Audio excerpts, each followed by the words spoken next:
Organize Me Radio, episode 99, The Producer's Playbook, Parenting, ADHD, and High Stakes TV. I'm Naeemah Ford Goldson.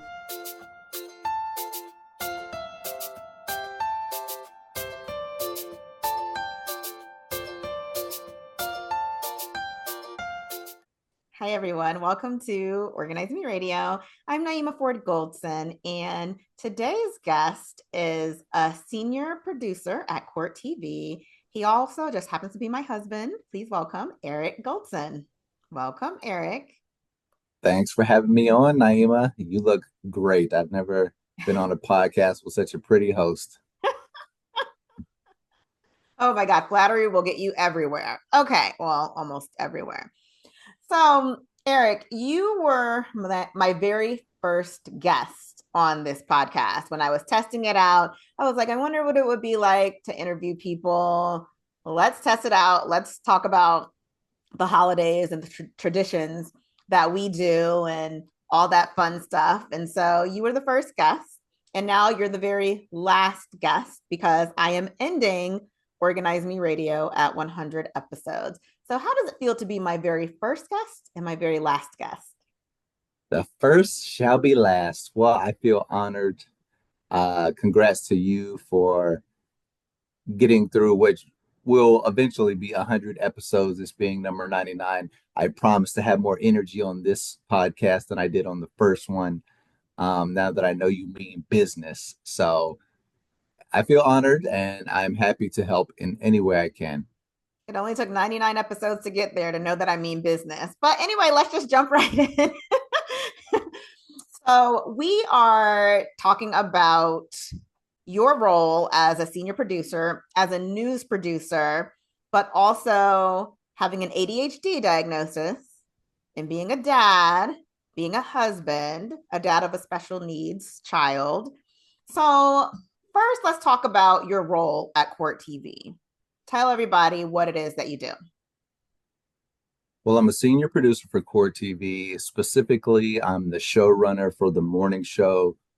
So I designed it, launched it, uh, provide editorial oversight for the show, make sure that our segments are pointed, we have the right guests, it has the right look, the right elements, that it the right feel to it, that it's moving the discussion ahead of our trials that we are actually covering live throughout the day. So that's at 8 o'clock. So we're just setting the table for the day of live court ahead. And then I also I generally stay in the control room for not only that 8 o'clock morning show, but also once Court TV Live kicks off with the trial coverage for the next couple of hours. That way I make sure that we are getting it started right with how we're presenting the trial, the look of it, the information, and we get in any breaking news that comes out, like the United Healthcare CEO shooting, things like that. So a lot of it is editorial oversight. So then how are you able to balance the high stakes career of being a news producer, senior news producer, with family? Well, I don't always do a great job of it. I'm sure you can attest to that. I think it's certain days, different things have more needs. So, for instance, there was a time last year where my executive producer was out for a few months with an injury, and I had to step into his role. And so not only did I have to kind of better learn what he did and fill in his role, but I also had to do my best to still do the things that I normally do for the morning show. So, in situations like that, you can only be so many people. So things definitely do fall in the cracks. I try to, mitigate as much of that as possible. I hate for the family during those times because a lot of times you and the kids are the ones that suffer. There was another time where we were, looking to fill a role of a producer in the morning. So I had to, fill in for that person in addition to my normal duties. So I can't say that I do a great job of it, but I do try to think what are the big moments of the day, not only for the family, but for the show. So for the family, I know if Ethan has this project he's working on or this practice and I need to be present for that or this game or this award show and does Gavin need me to be there for this meeting with his paraprofessionals and therapists? I got to make sure that I hit those quality points of the day. So even if I'm not there for the quantity that I would like or that everybody wants me to be, that I'm hitting the quality points in my personal and professional life. So, from my perspective, it's definitely a balance. Do you always balance it? Well, no. I Most think who needs me more at that given point. So I think who really needs me.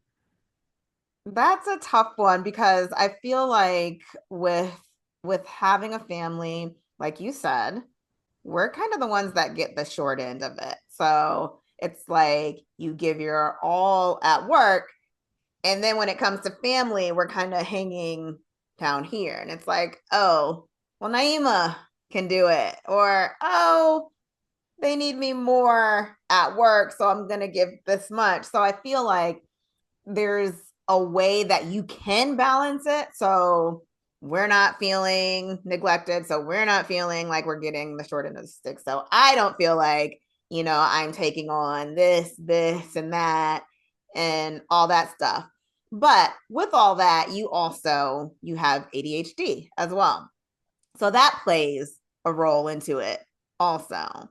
So how have you been able to cope with ADHD and working and family? Well, now I'm on medicine. That has helped a little bit, but I am on a medicine that, I notice subtle differences. So that's helped a bit. I think trying to be organized and delegating is essential. Um, you know, for me, if I look at some emails are terrible. Emails, names, anything that's boring is terrible. Part of the reason I chose to get into TV because it is stimulating, it is fun, it is something that holds my attention. But you know, throughout the course of the day, there's going to be things that are boring. So, a lot of the details, a lot of the documents associated with these court cases, I look at them and my eyes glaze over. A lot of these emails, if I look at the subject line and it doesn't seem like it applies to me, or if I glance at the first couple of sentences and it doesn't seem doesn't jump out to me, then a lot of times I can glaze over that. And some of these, end up being important because everybody doesn't know how to, you know, lead with the important information. So sometimes important information is buried in those emails. So I've noticed, especially now that I'm in more of a leadership role, the importance of reading as many of these emails as I can and just being thorough, which is what led me to getting on the medicine because as my responsibilities increased, I noticed some things were falling through the cracks. And, in the past, I was just kind of able to just rely on my ability and it wasn't of any major consequence. But now that, I'm kind of managing a small team and people are also looking for you to forecast what's coming up next for the show, the network, etc. You have to really be detail focused and so I needed some help with that. And luckily, Naeemah, I have you at home, so I can kind of lean on you to help out with the details of our planning, our life planning, our schedules. So between you and the calendar that we keep, my strategy for home life is taking on the task that's right in front of me. What's next today? What's the big thing today? What's coming up next? And then I know sometimes you fuss at me of Eric, I told you about this thing coming up. Why are we just talking about it now? And in my mind, I'm like, well, that wasn't really the important thing that was on the docket for the next couple of days, which is why I pushed it to the back burner. So this is how I deal with it, Naeemah. So, in what ways has having ADHD influenced your creativity when it comes to work or multitasking or being a leader? I think ADHD is great for creativity because your mind's always popping and moving and going to the next great thing. So it's great if you can record those ideas as they come to you. That's what I try to do in my phone. I try to write it down. Writing things down really helps it for me because not only am I repeating it, but I'm seeing it visually coming through my fingertips. So that helps for, as far as the creative side of it. As far as organization, that's the big challenge. But also, again, writing things out helps when it comes to that. Okay, so then how are you able to strike a balance between, you know, creativity, but then the structure demands of working in a newsroom, working for live TV? Their creativity and structure definitely aren't always the same thing. Hopefully, there's some overlap, but with creativity, I try to get out the idea to a group, to a person on paper whenever it comes to me. Luckily for me, it often kind of comes when in a spark of, in a spark when I need it. Um, as far as the structure, though, for me, it's important to have outlines. And I think when you think of a good story, whether it be a TV show, a movie, a book, you can still break it down into an outline, a package. So as long, so visually, I use an outline, and so when I'm thinking about a story that we're going to convey, I break it down into that, the headline, the elements, the question being asked, who does what, and so that has been so useful to me in not only deciding what's the most important part of this story, but how is that going to come out. So use your outlines, folks. It will help you in so many ways. Okay, so you use outlines. What are some other organizational tools that you use to help you stay on task when it comes to being a producer? I set so many alarms. I set alarms for my day to wake up, for meetings, for Zoom meetings. I use the technology that's available to me. So my phone, Google Calendar, Outlook Calendar. You know, people are using Outlook calendars to set meetings with you anyway. So why not also use that to hold notes? Why not also use that to set personal calendars and notifications for yourself? This is the time where you should be working on planning for next week. This is the time when you get out the promo topics to Steven. So using the technology that's available to you and setting reminders has been infinitely helpful to me. So, do you think with all the reminders and things like that, can you set a reminder for not checking emails? Like, can you set a reminder like starting at 7 p.m., I won't check emails until 4 a.m. when I wake up or until But I get to work? But the problem with that, Naeemah, is because a lot of times great inspiration will come to me while I'm reading a late email, maybe a show, one of our primetime shows had a guest that we could pull a soundbite from, or maybe there's information coming in late that nobody has covered on air, which, aha, this is how we're going to lead the morning with brand new information nobody has aired yet. Ha, I got you. So a lot of times, what I call my competitive edge comes at a cost of sleep, quality time, things like that. I'm aware that this is not ideal, but when I think about, wanting to be great at what I do, this is the sacrifice that I've chosen to make. But you're aware, though, that you have to have some sort of boundaries in place in order to, I guess, nurture the relationships that you have. whether it's friendship, your relationship with me, with the kids? I feel like you're mainly meaning you because I think the kids are good with our relationship. And I think my friends, I mean, I'm 40 plus now. I mean, those relationships with my friends are kind of, I'll get to you when I can see you on a free weekend here and there. So but when it comes to dealing with you, Naeem, I think that I could always improve. And honestly, whatever level of attention I were to give you, there would always be room for improvement.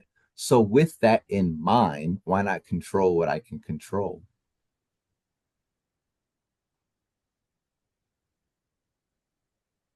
Okay. Did I just drop a bomb there? No. All right. Okay, so let's talk about these kids. Okay, so how has parenting shaped your approach to family and work life balance? How has we have a special needs child, Gavin? He has a lot of needs. He has a lot of things that he has to attend, like his speech and ABA therapy and things of that nature. How has that helped you? Has it helped you to strike a balance? The kids have instilled in me a level of humility that I'm just not naturally walking this earth with. So humility has been a learned trait. Um, Patience is something that I'm learning. And as you know, I'm not naturally a patient person. If someone is speaking, I pretty quickly assess whether or not I need to be listening to what they're saying or not. So, but sometimes you have to be polite, you have to listen, and you have to engage, even if you're not wanting to. So, I think being a father has helped me to be patient and read this book again, even though I'm not interested in it, or listen to what my kid has to say about this video game or this rapper, even though I may not be interested in it, because I want them to be seen and heard. And that's a skill that has definitely translated to the work environment and vice versa. Naima, I will admit that there have been times in our relationship where I just kind of was saying to myself, well, I will focus on using my managerial politeness at work, but when I get home, I can just turn it off. Naima should know what I want, so I can just kind of keep it real cut and dry with her. But that wasn't a good idea either. You also need the courtesy of, you know, you need courtesy, you need politeness, you need your time, and you need to be heard out, whether or not, regardless of my feelings on the topic.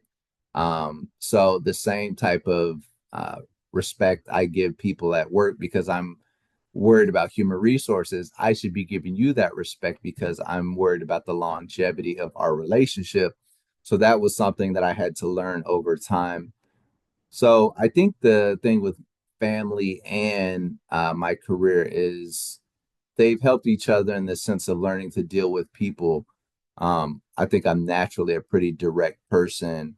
And, as it always sounds good in sound bites on reality shows, I say what I mean. But in the real world, those type of people come off as toxic and no one wants to work with them. So having a family and learning how to nurture my family has also helped me nurture my work relationships. Well, I consider myself a direct person as well. I think I'm nicer in my directness, I think, than you are. Um, but I definitely think that, there's a way to be direct, but not be rude with it, you know? And I do feel like you've come a long way. And I mean, this isn't a thing where, Eric is, coming home and having a short temper and I just let him get away with it. Oh no, I will let him know exactly how I feel. I will let him know how I want to be spoken to and things of that nature. And I think from me letting you know how I expect to be treated and how I want this dynamic to go within our household, I feel like that's also helped you to realize, oh, I can't just say whatever or do whatever when I'm at home. Well, you and I are both strong-willed, at times fiery people. And so outsiders might say, well, how does this work? I think what we also have for each other is an appreciation for all the other things that the person brings to the table. And we're often able to pick and choose our battles because what might be important to you, what might be an important win to you on a topic may not be an important topic for me, and vice versa. Um, you know, in the past when we've gotten into it over me, let's say being short with you and you not appreciating that, well, I definitely don't learn from it in that moment, because in the moment I'm thinking about the moment and trying to get the win, um be that healthy or not. But I think for me the growth comes in quiet moments of reflection. So sometimes it might happen like weeks later, days later. I mean, hopefully it can come hours later, but usually not within the moment of combat. So, uh, but I am thankful that I have come to those moments of reflection and have been able to grow and hope to continue to grow. So, what's your perspective on um, the way we divide responsibilities in the home? There's a big thing on emotional labor, women. We know that women carry the bulk of the burden. I schedule the kids' doctor's appointments. I schedule their dentist appointments. I schedule Gavin's therapy appointments. I set up the evaluations, all that stuff. I take the kids to school in the morning and make sure they're ready for school, things like that. So a lot of people are talking more and more about emotional labor and dividing up the responsibilities.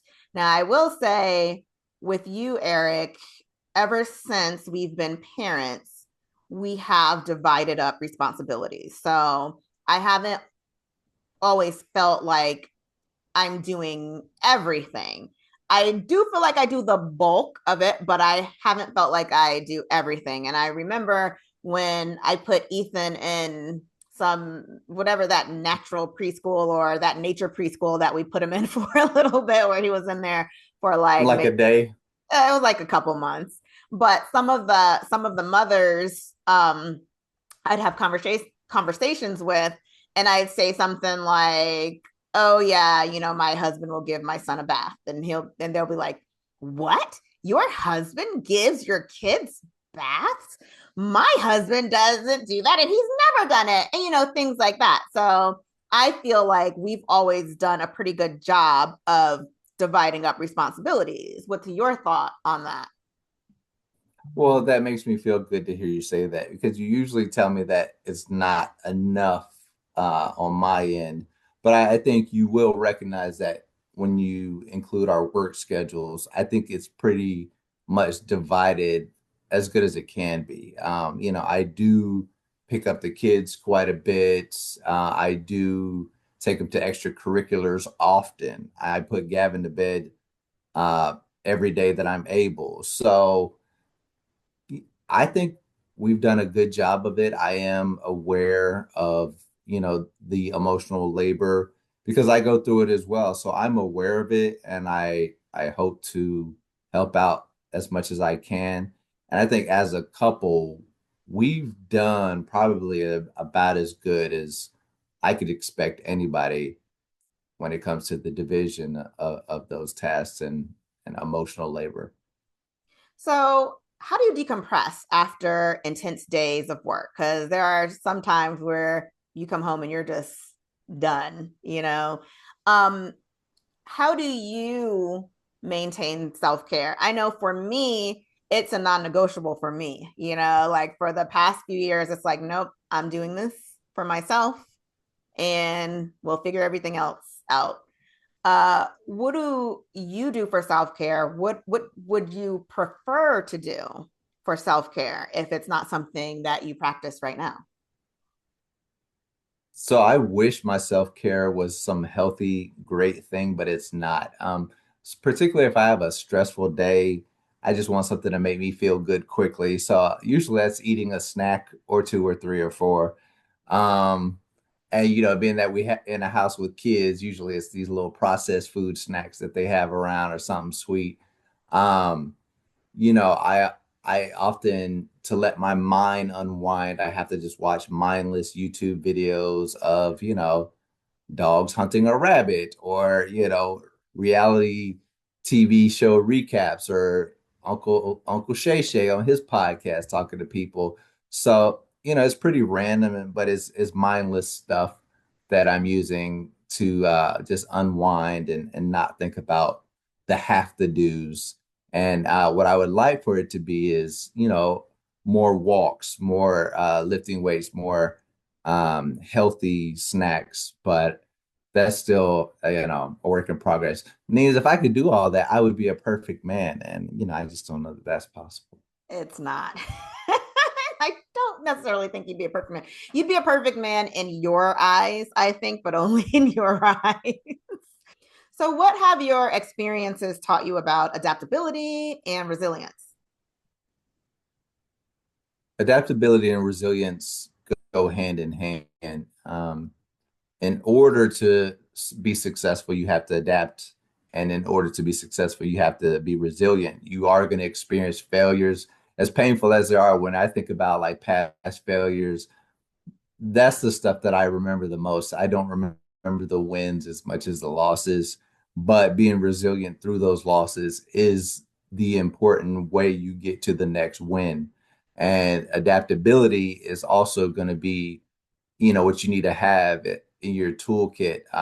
Whether it be staffing issues, I need to figure out what way I can cheat code the work day in order to get the same quality of show that I always get. I need to adapt and figure out the best way to communicate with this colleague to get the same type of result that I would have gotten out of myself. I know this producer is more sensitive about his or her work than this one. I know that this producer, you barely have to say anything to, and they get it and they can move on. So I can use my energy on something else. So I think knowing not only myself, but the people around me, and also knowing the resources I have available to me, are all part of that adaptability factor, which leads to success. So, overall, I think that we are a good team. I think you're a great news producer. I think you're a great father to our children. They love you so much. I think that, you know, with when it comes to the dynamic of our households, I think we're doing good. I think that we have it set up to where we have a balance. You're lucky you have a professional organizer as a wife. Let me just tell you that, because if I wasn't a professional organizer, I don't know if things would be going as great as they are, like if things would be maintained around the house the way they are. So I think that overall, you're doing the best that you can with striking a balance between work and family. What advice would you give someone who is maybe having struggles with trying to figure out that work life balance? They want to be productive at work, but they want to be there for their family. What advice would you give them? My advice would be to be fluid and fairly assess the situation. Know that both sides of your life need that attention. You need to give your personal life attention, you need to give your career attention. Who needs it more in order for you to achieve your long-term goals? Don't cheat anybody, but also be realistic about the situation and be adaptable, because if Naeemah is having a bad day, then Naeemah is going to need me more than the folks at work do. And if Naeemah is clicking on all cylinders, but I'm having a staff shortage at work, then I'm just going to beg for Naeemah's forgiveness and hope that she has my back like normal. So assess the situation, be adaptable, but also communicate to the people in your lives that help you, because I think that that transparency, as much as you can, while still being in control of the situation, is going to help too. Okay. All right. So, thank you, Eric, for sharing that. I know we have to be a little bit vulnerable and talk about our family life, which we don't often do on a platform. So, thanks for that. Now to the fun questions. So, something that I love to ask everyone that comes on Organize Me Radio is, what is your favorite organizing product or productivity tool? My favorite organizing products, well, tool would be Google Calendar. I love that it is seamlessly, you go from your desktop to your phone and you're getting notifications, and you can have functions where it's a family calendar, it's a personal calendar, but it all appears on the same platform. So, and then, with us using Google for so many other things, it all just works together. So Google Google Calendar is probably my favorite organizing tool. Okay. Final question. What is your greatest professional achievement? My greatest professional achievement is launching one of Court TV's two branded shows. So I launched the morning show, Opening Statements with Julie Grant. Uh, People have come to love it. She calls them the Courties. The Courties love the show.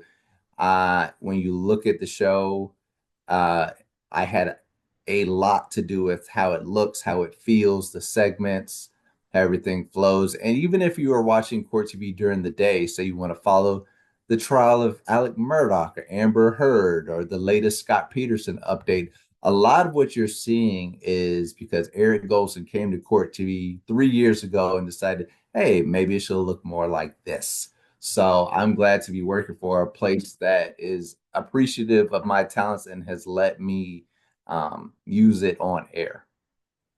Well, babe, thank you for being on my podcast. You were the very first guest, and now you're the very last guest on the 99th episode.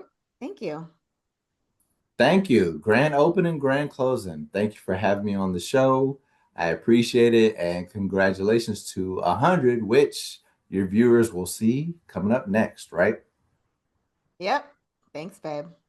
Thank you all for joining me for the 99th episode. Be sure to tune in next time for my final episode on Organize Me Radio.